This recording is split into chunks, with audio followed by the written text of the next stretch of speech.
Thumbs up, thumbs up, thumbs up. Tonight, it's on the Lawyer Henderson podcast show. Well, we told you that it was going to happen. We told you that it was going to be soon or later. The U.S. currency is falling, and the American empire is now no longer a global player. A lot of countries, of course, Russia and China and other nations are wanting to shut the United States out of global competition when it comes to the money and currency. Okay, what this means for the U.S.? Well, we'll talk about it tonight on the Lawyer Henderson podcast show. The United States is in trouble. And what was once a huge power and empire, especially after World War II, is now becoming a decoupling empire that is now on rots and headed for chaos. Lawyer Henderson is live.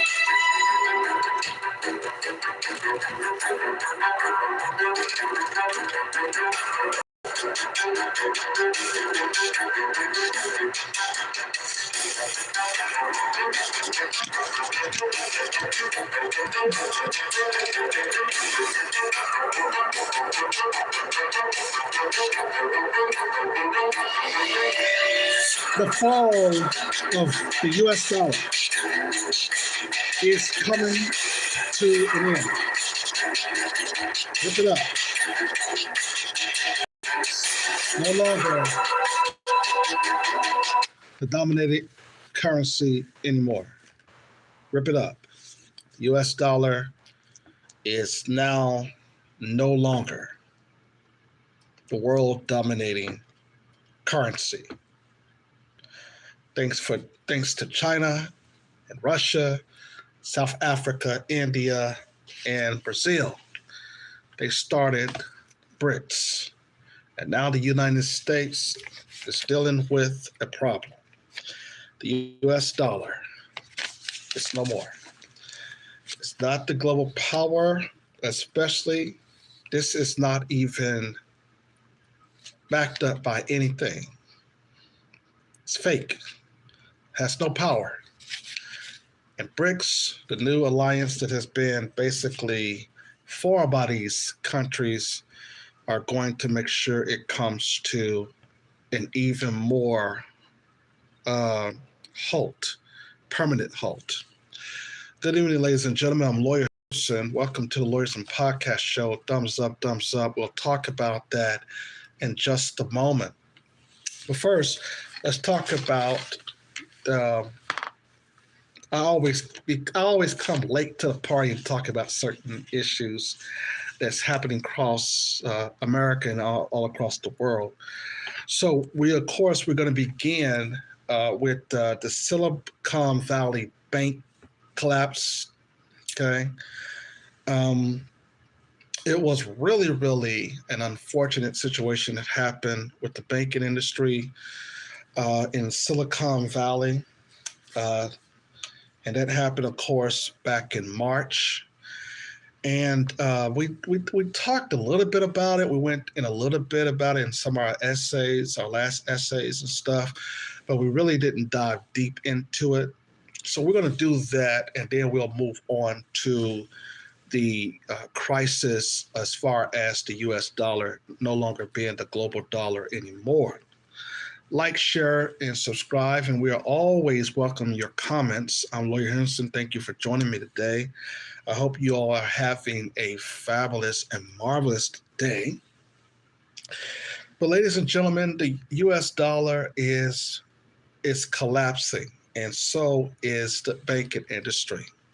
So I have an article, and I'm not going to bore you with it, but basically, I'm not going to read the whole thing, but it's talked about um, how this Silicon Valley Bank collapsed. Okay, and I want to read an article by Bryan University and this professor of finance, Peter Nigro. And so what he written here is he said that, and I quote, when Bryan University professor, well, the article writes, when Bryan University professor of finance, Peter Nigro, PhD, examined the chaotic Silicon Valley Bank, SVB, collapse on March the 10th, he sees a number of issues: inadequate risk management of SVP, poor regulatory oversight at the state and federal level, and an inordinate amount of uninsured deposits and regulatory rollbacks on banks greater than 50 billion, all which resulted in a first internet-inspired bank run. Okay, he goes on to say, and I quote, everybody should have seen this sooner, acted on it sooner, or at least tried to resolve it early, says Nigro, who served as the senior financial economist on the Policy Analyst Division at the U.S. Department of Treasury's Office of the Comptroller of the Current for over a decade. America's second largest bank collapse, SVP, is eclipsed only by Washington Mutual, which fell during the 2008 financial crisis. Last Friday, the Federal Deposit Insurance Corporation, FDIC, took control of SVB, leading federal regulators to take over the assets of New York's Signature Bank, which had a similar number of uninsured deposits as SVB, and regulators wanted to prevent another bank run. Okay. Now, notice with these banks collapsing, it sort of just basically scares people, okay? Because the banks have to rely on people putting their money into it, depositors putting their money into the bank, okay? So when everybody got the word that, I guess just one person taking his $1 billion out, everybody was thinking, oh, it won't be no money for them. And so I guess they had rushed in and just went ahead and tried to take their money out. Okay.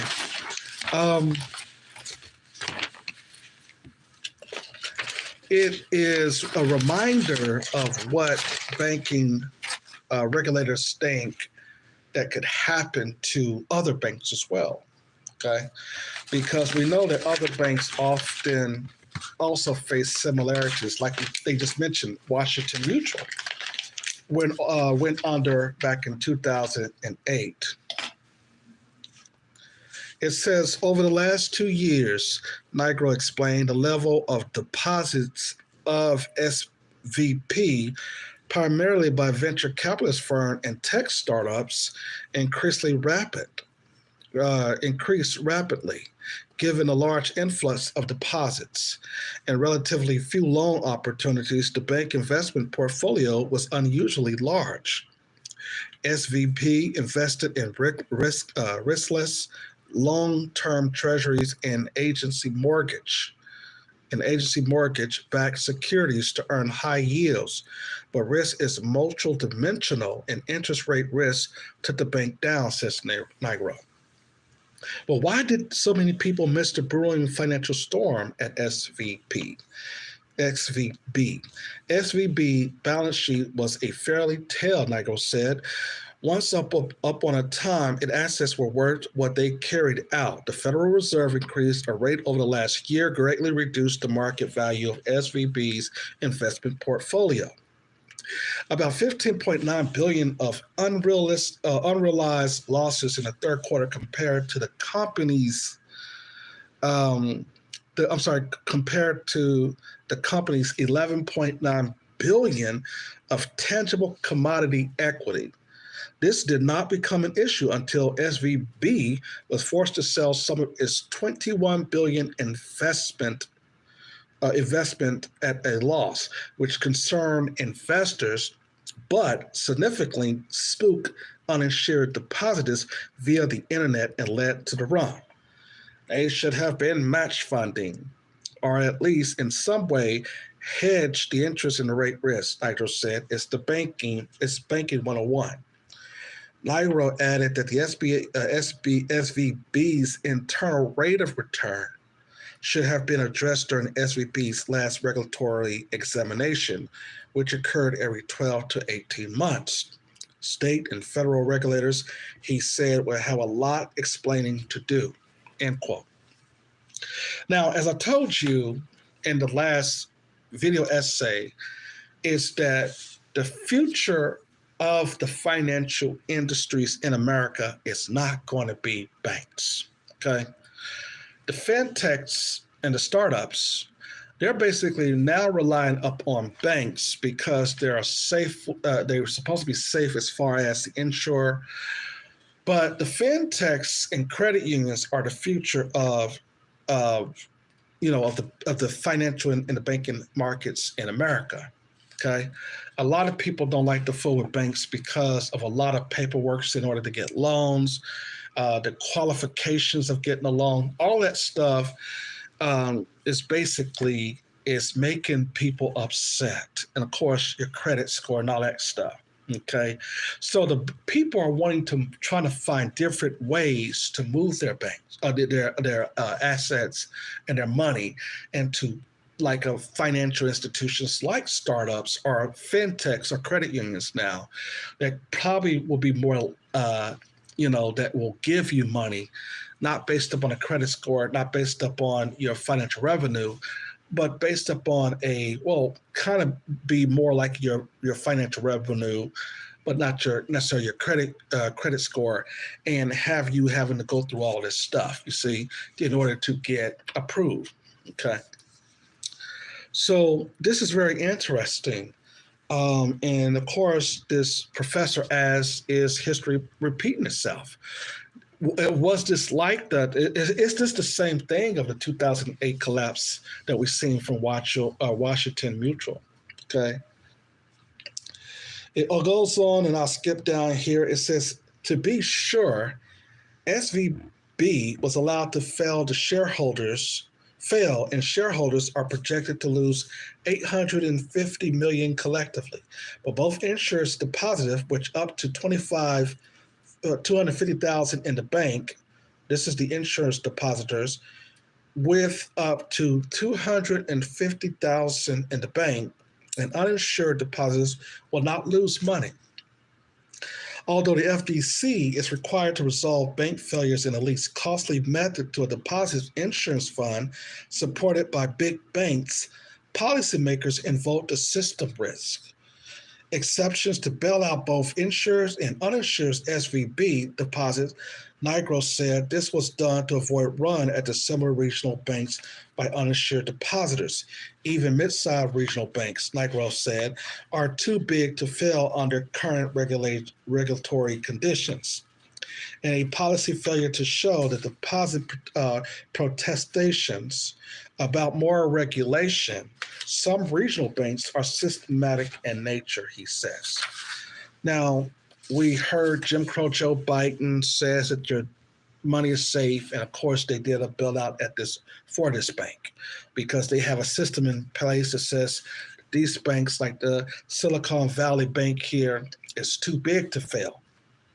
Okay, and you got to understand now, Silicon Valley is where most of your pillarhead town hall white boys are, who make a lot of business decisions, especially in the banking industry, the tech industry, and all these other types of industries. Silicon Valley, which is in California, or San Jose, California, I think it is, yeah.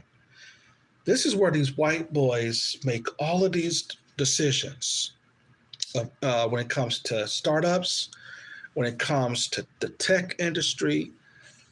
They make these decisions in San Jose. Okay. Thumbs up, like, share, subscribe. If you're looking at the program, you can also leave comments as well. But the future, as I of the banking industries, is not banks. It is fintechs that offer financial lines of credit or a business line of credit and credit unions, because these are the two financial entities that are competing with banks now. And so therefore, a lot of your startup financial institutions like the fintechs company can offer a business line of credit. Okay. So now people are realizing if they could move their money from a traditional bank, they could then put their money, their deposit into a fintech financial institution. The fintechs is backed up by the original bank. But as soon as they find out a way in order to move away from the bank system altogether, by making sure that the depositors' money is insured, then the banks will no longer be needed. And then people will start, like I said, going to fintechs and credit unions. Most of your housing in that particular area is $1 million and more. Okay. So when you talk there about these white boys who's in the tech industry and all that, you're talking about a bunch of white boys who's sitting around here making decisions in one small town where the tech industry is mostly, like I said, they mostly doing business, okay? The banking industry and all these tech firms and Mark Zuckerberg and all these people, they hang out in this particular area, okay? They make their decisions in this particular city, San Jose. And Silicon Valley, these people that works there, these are folks who are also going to these college and universities where these white boys all go together, and then they'll just basically graduate from college and they're all piled up in just this one area in the tech industry that's making all these decisions, you see. If you've been listening to the news, you would know then that several companies have been laying off, like Google, I want to say, was laying off a lot of people, okay? And there's no future really in jobs when it comes to getting, well, it's not a situation where they cannot pay you for your work in tech industry. It's just that they want to really do away with paying a lot of people high-paying jobs, you see. So Google announced that it was going to basically drop a lot of its employees and send them to work for other companies so that it could basically save money, okay? And we're talking about other tech firms that has done this as well. Twitter, which was recently brought by Elon Musk, is also changing the way it's doing business, but they're forcing you to pay monthly fees now in certain instances, you see. So these white boys are trying to find ways to make money in a sense then that is now hard, and they're now being challenged because of so much competition that it is hard for them to compete in the tech industry when not only are you getting different kinds of different types of industries and startups that are merging, the fact of the matter is that they're not going to be able to sustain employment, because most people in the tech industries do want to work at home, okay? And so when you have this emerging new generation, most of them, of course, like I said, want to work remotely. They don't want to be in an office all day. But it kind of reminded me of that CEO who did that Zoom job and told all of his employees that they were no longer needed and they were going to be, let go. Okay. So the tech market we see is fastly moving to a different type of a situation. This is why, they're announcing that people have went to school and college, wasted all their money on certain types of degree programs, like education, psychology, criminal justice, uh, what you call this industry, um, doing social work, casework, and all that stuff. They recognize that those industries do not pay as much now. And that now, because a lot of your degree programs are basically useless now, you had Obama recently come saying that in order to fill up the jobs, a lot of your qualifications, they should remove the degrees. So if you basically is going to school as a psychologist or a social worker or a teacher, most likely some of those jobs would basically no longer will require a degree. They may just require you to go to a few training courses, you see. So we see then that America is emerging to a service industry, and that when people waste their money going to college and getting wrong degrees and bad degrees and is being placed in debt, knowing that they're going to come out of college not only with this high debt, but they're going to come out of college with a degree that only makes some roughly around $30,000 to about $40,000 a year, you see. So that's the reason why if you're going to go to college, and I make the same mistake as well. If you're going to go to these institutions, it got to be something that is really going to be worth going to college for. And that is going to the school for, IT programs, programs in tech industries, things of that nature, because those are going to be where the money is going to be. But we're also now finding out that even the tech jobs are not basically, they're not even,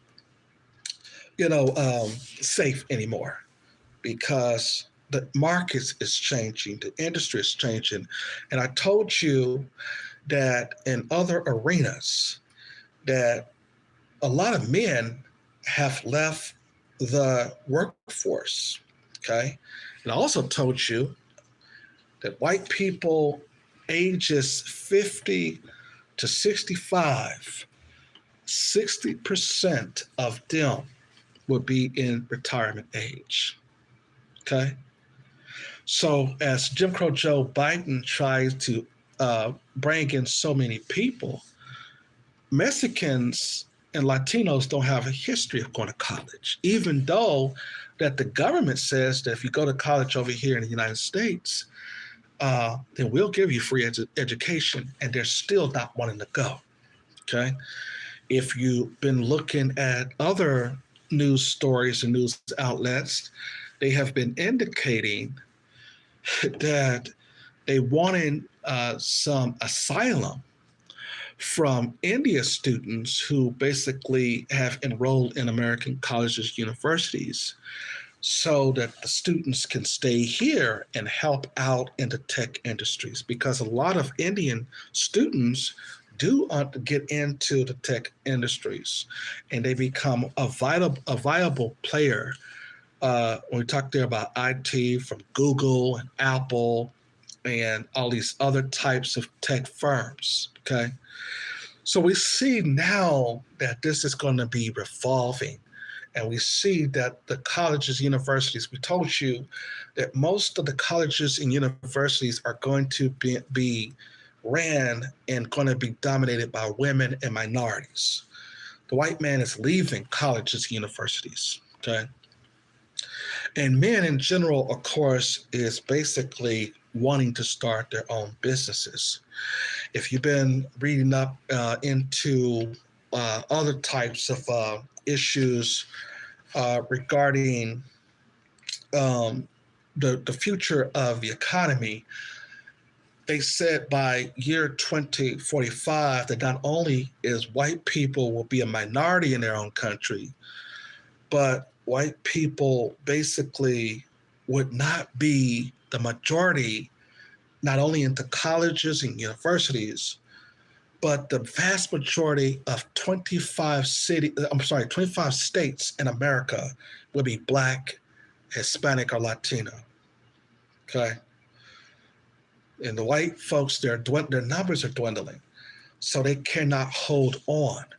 And so other countries, as we'll get to here later when we talk there about the dominance and the global power and how America is losing its power, you would see that really nobody is really flooding to come over to America, but the Mexicans and Latinos and people and big businesses, because people can go to South Africa, they can go to not China, but they can go to the other countries and learn certain types of skills and be paid now, as we talked there about the new changing of the currency, the same way as the US dollar is paying you out, and therefore they can just stay in their country now in order to then do business. And that dollar bill or that currency in their country would be the same amount as dollar with the US dollar now.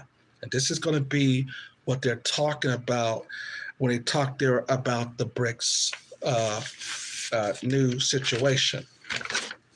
And that brings me to the fact that we have a fall in the US dollar. The United States dollar is no longer the leading currency anymore, thanks to a new, or I should say, new global players. There they are. Can y'all see them? These are the global players. China, Russia, Brazil, India, and South Africa. And guess who wants in the party? You guessed it, Saudi Arabia. Now, we talked about when Jim Crow Joe tried to go over there and negotiate some oil or to increase more oil in Saudi Arabia. They sent him all empty-handed. They said, man, get on out of here, Jim Crow Joe. We're with China. But you all guessed it. You know, I told you that the fall of the dollar is coming. I told you that the United States, this thing right here, is fake. Okay? It's not backed up by any gold. It's not backed up by nothing. It is a fake instrument. Okay? This right here is no longer being used in most countries in the East, half the countries in Africa. Brazil wants in, and a lot of these white folks are in denial. We kept on trying to say, look, nobody's using your dollar no more. Okay? And so we have it here, and I'll read it to you right here because this is going to start me off. And I told you that the United States, is not a global leader and is not going to basically become or maintain its dominance forever. We told you. I've written a book called Foolish American Politics. Let's discuss the issues. And I told you that America will fall like that of Rome. And this is exactly what has happened. How many of you purchased my book when you read the fact that I mentioned that? And now it is coming to fruition. And everything I said about the United States falling as a global leader, I was right. Let's go ahead and talk about it. And this is going to be very, very interesting. Thumbs up, like, share, and subscribe. ScrewTube don't like truth. They cannot stand that Black people know information. They hate the fact that Black people are waking up. See, they think that we're basically going to, do the same thing of the old civil rights generation. And that is to go out here talking about wanting to be on white folks' jobs. The hell with white people's jobs, okay? And that is another thing that's changing. A lot of young people, not only do they not like socialism, they do not want to work on jobs anymore. And this is now becoming a threat to the United States, not only its workforce, but it's also put the United States in a very precarious situation. I told, we said it. Said, didn't want to give us our reparations. Okay. Didn't want to give us justice. Now you don't have a system no more, because not only nobody is using your currency outside, you don't even have workers, even though you're trying to expand your businesses and your companies, you see. Now, is this going to happen overnight? Of course not. But it is shifting the global world here. I got the article that's going to lead us off, and let's discuss here. You got me, of course, for an hour, Okay, it goes on to say that China will host the 14 BRICS summit on Thursday, and what analysts see as a change for Beijing to promote its governance and development model at the time of global instability. Okay. Chinese President Xi Jinping will join with leaders of Brazil, India, Russia, and South Africa via video link to discuss issues of mutual concern as part of the summit theme around ushered in the new era for global development, end quote. And this is what I've been trying to tell Black men online. Stop over here worrying about women. Women do not make decisions in nothing, okay? You got to focus on what the world is doing. Don't focus on women, because women are only going to act the same way as a country act. And if a country act differently and she learns the laws of that nation, she's going to act accordingly. And you got Black men out here talking about, I'm done with the modern women. I'm done with the Black women.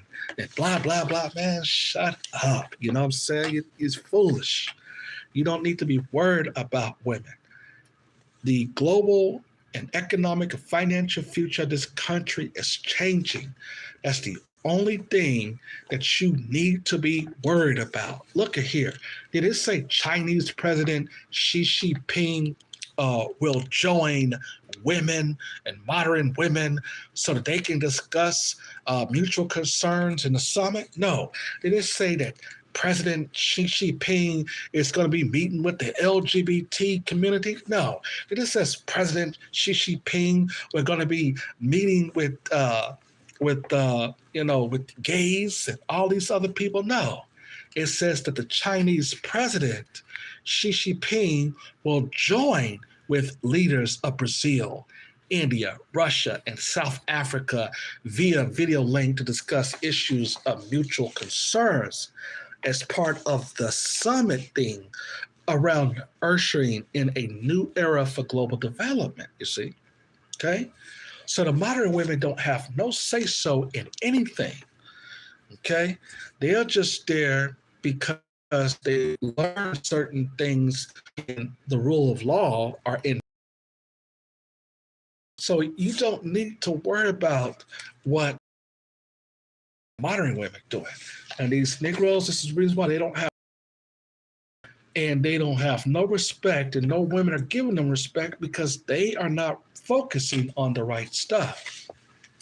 It goes on to say here, and I quote, ahead of the summit in Beijing, Chinese state media has praised the BRICS, an acronym of 5 emerging economies that together account for about 1/3 of the global economy, for boosting multilateral cooperation in non-Western style forms and principles, and stress the importance of the set against a complex geopolitical backdrop that includes war in Europe and growing economies decoupling between China and the U.S. The 2022 summit provides Beijing with a timely platform to promote its vision for how international relationships should be conducted, according to analysts, you see. In other words, they were moving the American Western white man out of the global markets. Okay. You understand? They're telling the white men in the West, look, y'all don't produce that much stuff anyway. Okay. And your dollar and this right here is trash. We don't need, okay. See, after World War II, this instrument right here became the principal premier global currency for everybody. And if you've been listening to other news, told you also that Kenya is going to expand its currency, the chitlings, and it's going to, instead of trying to scrap to find this right here, this, they're using their own damn money. America barely produced any damn thing for them to just sit there and say that the dollar is this, you see. See, a lot of y'all thought that it was going to be Trump that caused these problems. Oh, no. It's Jim Crow Joe, okay? It goes on to say here, and I quote, BRICS is a kind of a diplomatic counteroffensive by China to both the rival of NATO to increase the Indo-Pacific mechanism that are designed to keep its power in check. Han Yangzhang, a senior fellow Global Health Council of Foreign Relations, told Al Jazeera. Beijing is feeling increasingly isolated right now, and as tensions with the U.S. and its allies continue to result of its tacit support for Russian invasion, you see, end quote. Now, let's stop right there and it will go on. See, the fall of the dollar was very intimate. Like I said, back in World War II, it was a global player in world dominance to use the American currency in every country almost in the world. But now people are waking up and say, hey, I want my dollar to be dominant. I want my dollar to be dominant. So what do that mean? That means that if you take this instrument over to try to spend it somewhere in Brazil, or try to spend it over in China somewhere, you're going to first have to then change it to the current trend, and they're probably not going to accept it because it's going to be the same rate as the Chinese yin or yang or yuan. Okay, it's going to be the same thing.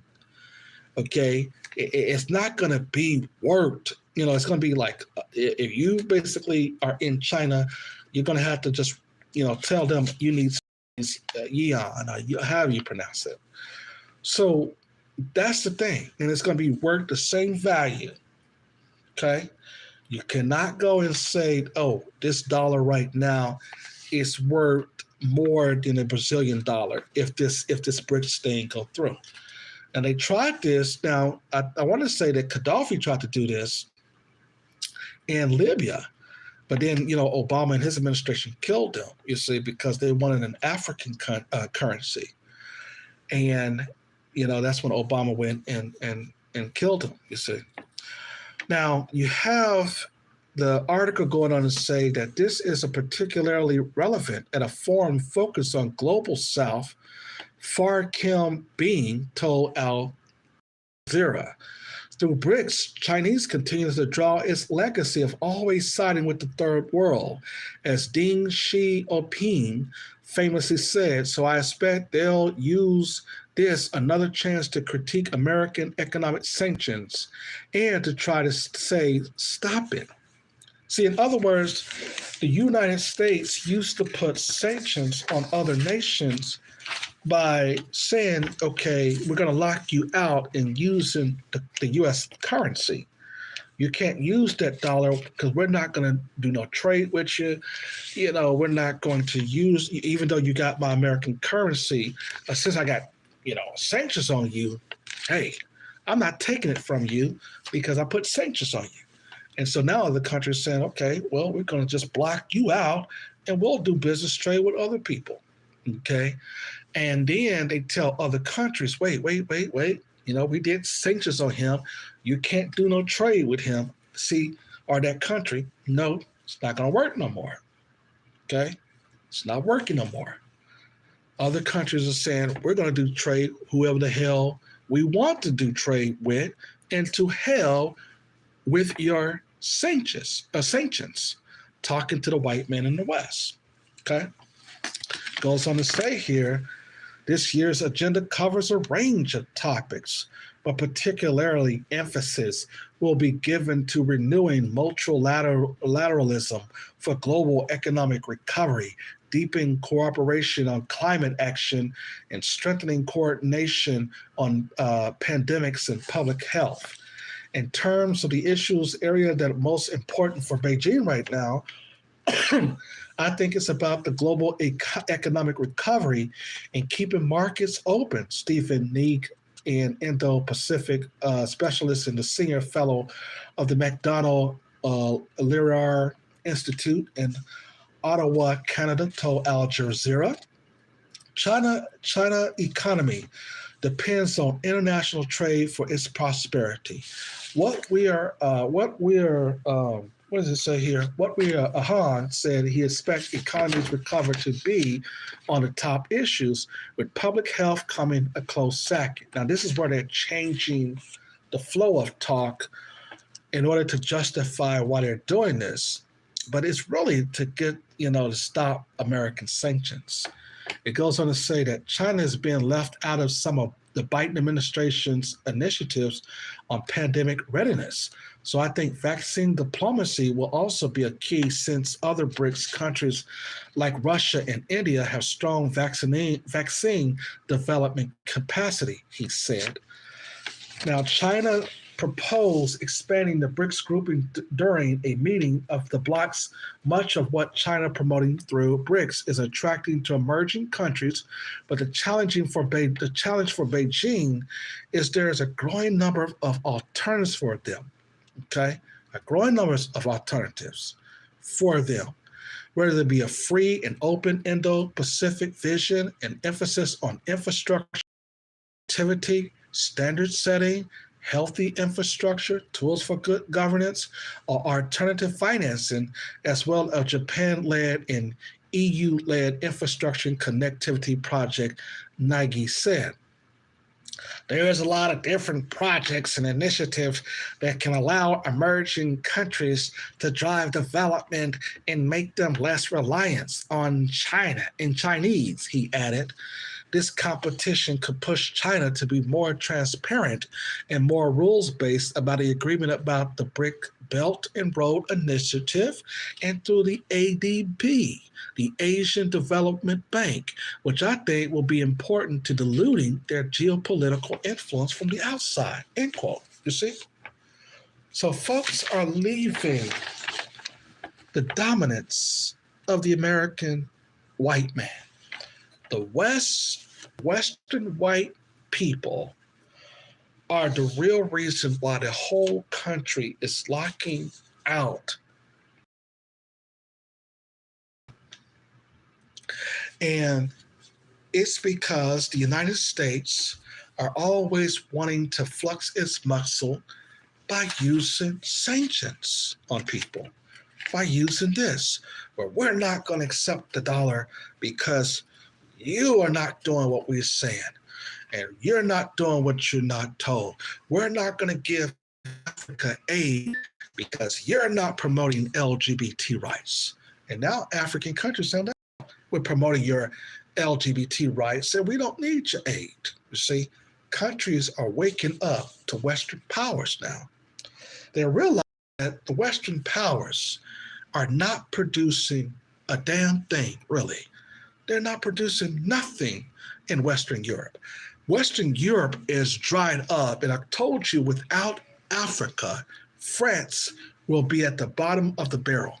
Okay, France is always in Africa. It has to be in Africa, and so Western powers rely up on going and stealing people's mineral wealth and other things in their nation, and then they sell it back to them with low amounts of money and their currency in a rate of exchange, and then say, well, you owe me this money, so we're going to then say that you owe me $5 billion, even though that you've done trade with me. You see, people are like, oh, hell no. Our currency is going to be the same rate in exchange with your currency.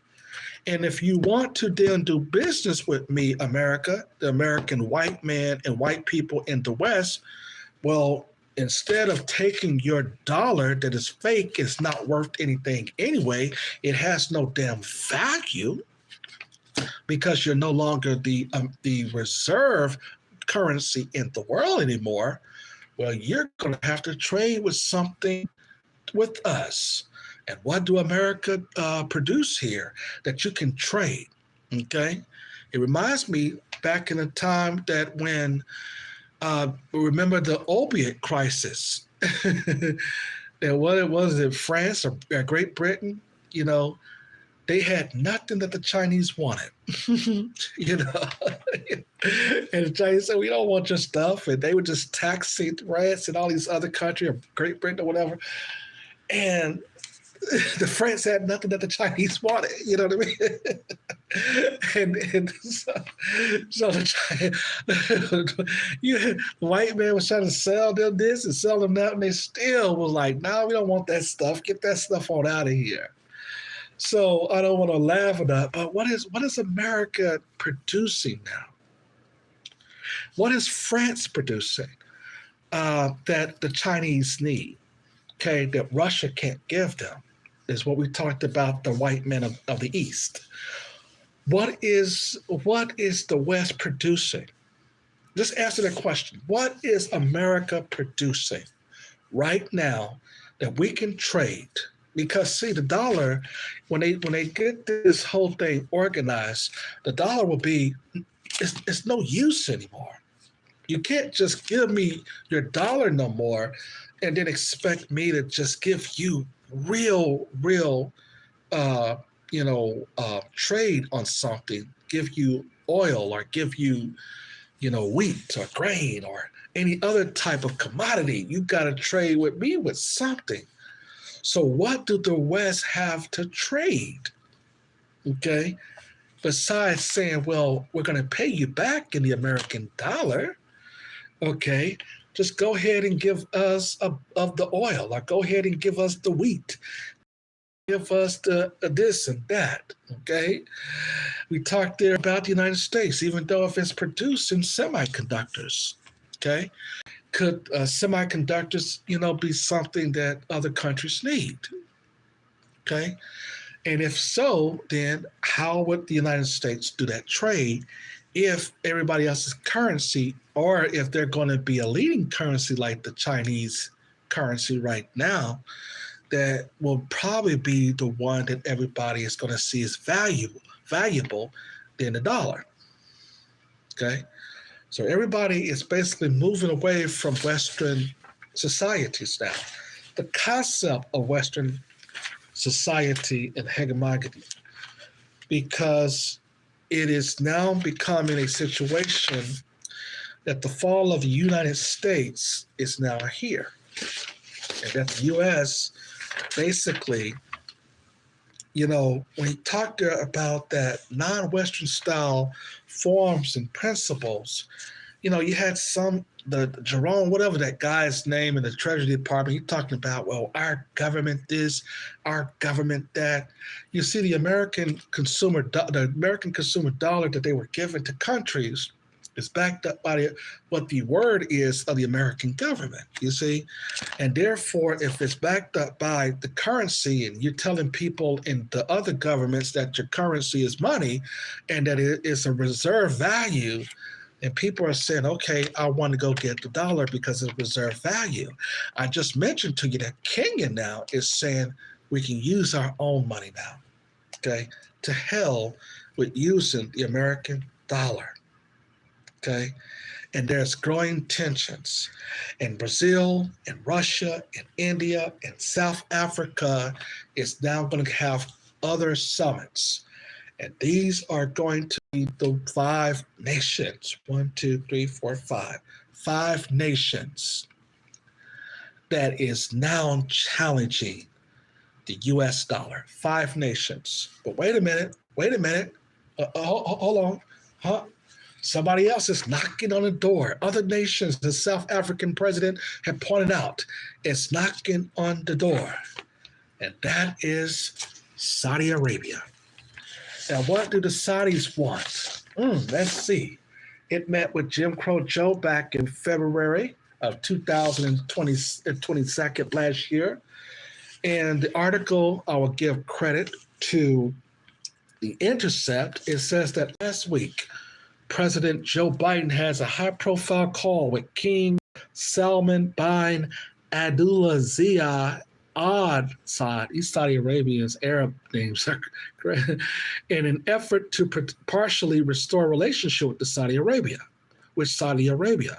According to the White House read out during the call, Biden reaffirmed the willingness of the U.S. to aid Saudi in the so-called defensive operation against the Houthis in Yemen, following recent attacks by the Houthis on the United Arab Emirates and Saudi Arabia. It is also loose to discuss the kingdom of oil production, which had remained low since Saudi Arabia denied Biden's request to increase in it in August. Both leaders further reiterate that the United States and Saudi Arabia commitment to ensuring the stability of the global energy supply. It reads. So now what happened there in Saudi Arabia? Saudi Arabia was being protected by the U.S. military in its oil reserve on those sites because they had some what they call terrorists messing up their special interests, is what the white man calls special interests. And they were supposed to be protecting the oil reserve in Saudi Arabia. But what the sources were saying is that that the U.S. military packed up and left. They were like, what the hell are you doing? When the Biden administration came in, packed up and left. So then they called on China.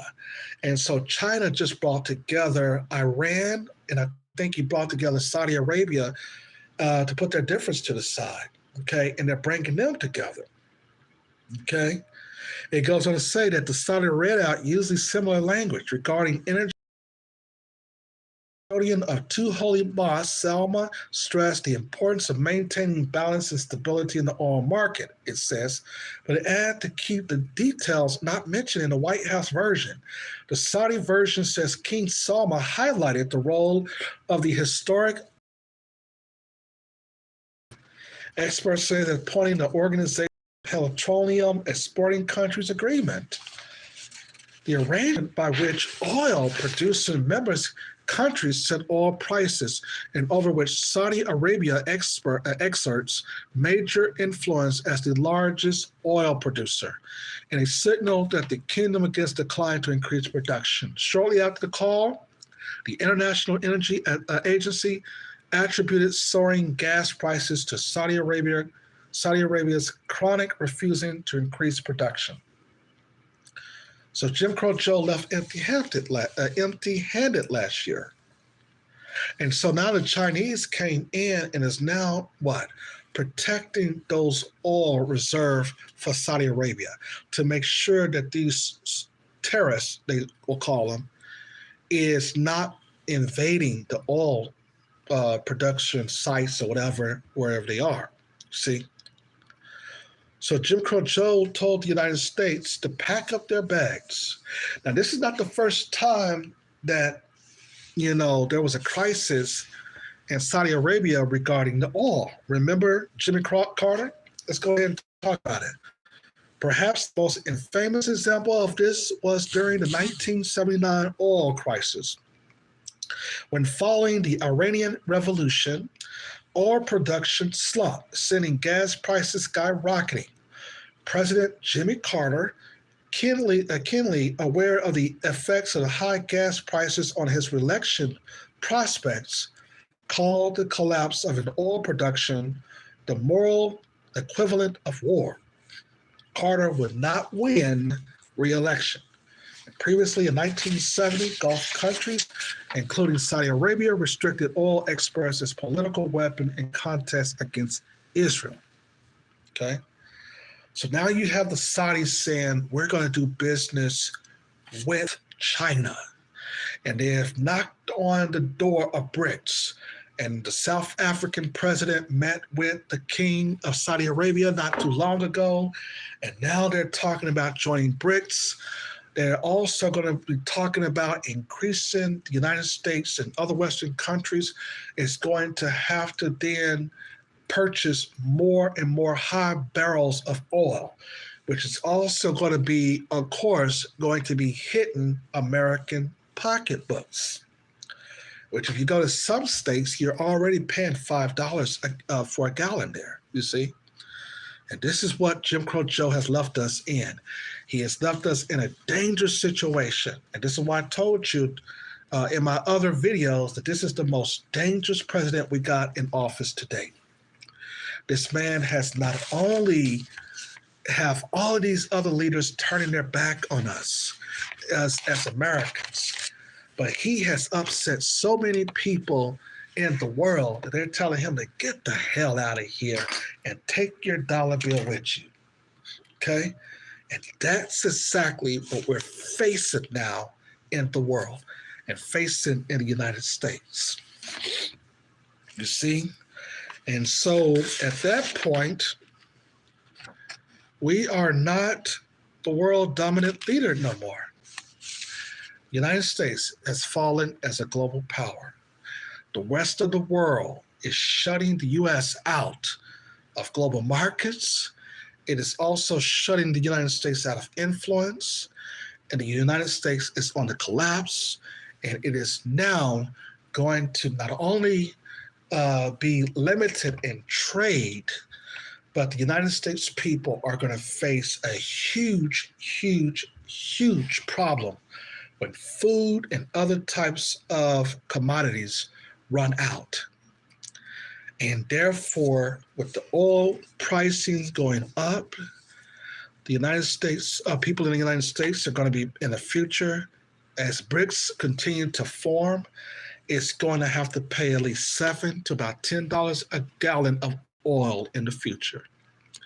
The United States are facing a huge problem. And now, not only with its housing market, but it is now going to then have a crashing bubble. If you've been watching the news, of course, you would say that a lot of people are losing somewhat in not only the housing market, but even in the stock market. The US dollar is declining in value, okay? And the people of this nation now knows that there's something wrong. And they know that the dollar is not backed up by anything because it's been printed for a very long time and it has been used as the most principal instrument in the world. It's supposed to then be backed up by gold, but it's not, okay? And now the United States recognize that it's facing a dangerous, dangerous situation. And the problem is with this is because of the Ukraine war and the isolation of Russia. Putin wanted to get his way. He wanted the United States to stay out of the business of helping Ukraine and not expand NATO. And now the United States recognized that sanctions is not going to work on other nations anymore. The Russian economy is doing very, very well. And as I mentioned to you, in Switzerland, which was supposed to have sanctioned some of Putin's assets, have released them. We told you that Western Europe is also in this tug of war between the United States and wanting to help the United States versus wanting to help other nations in the East, and also its relationship with China and other countries that basically does business with it, okay? If you've been reading my book, Foolish American Politics, Let's Discuss the Issues, I told you that that Japan and other countries no longer need the United States of its top trading partners. Oh, the U.S. is facing a tremendous decline. it is facing a tremendous decline.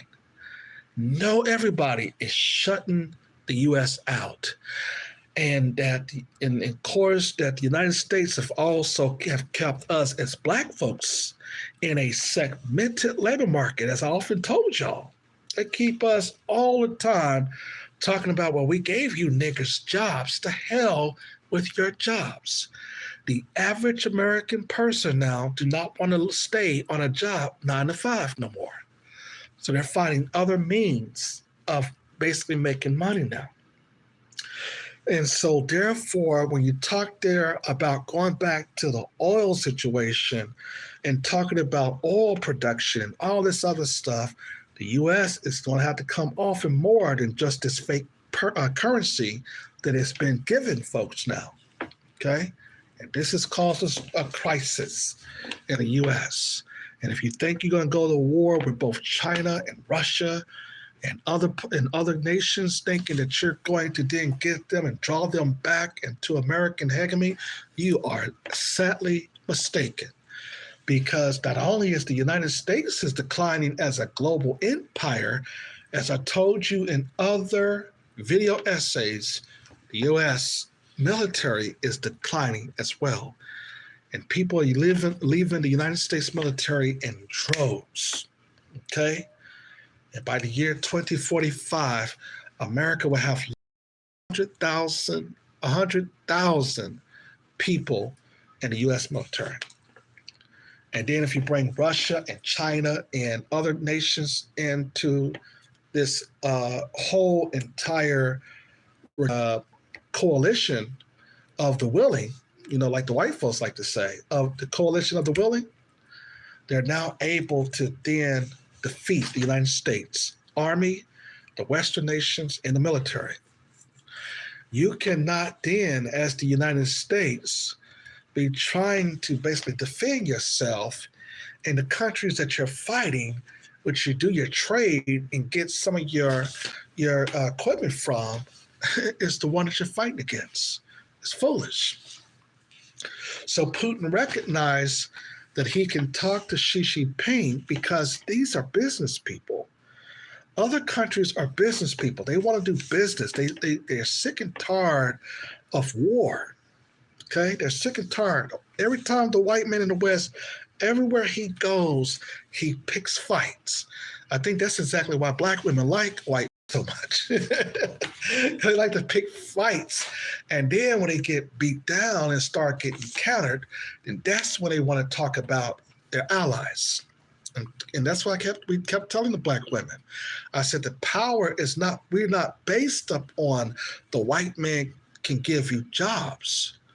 And they kept saying, my white daddy is going to not only give me a job, but my white daddy is going to give me affordable housing. Okay? Now, how is that working out for you when 82% of Black women losing their homes now? Okay? The United States now, you can no longer be one person and afford housing anymore. And you probably can't even be with two people to afford housing.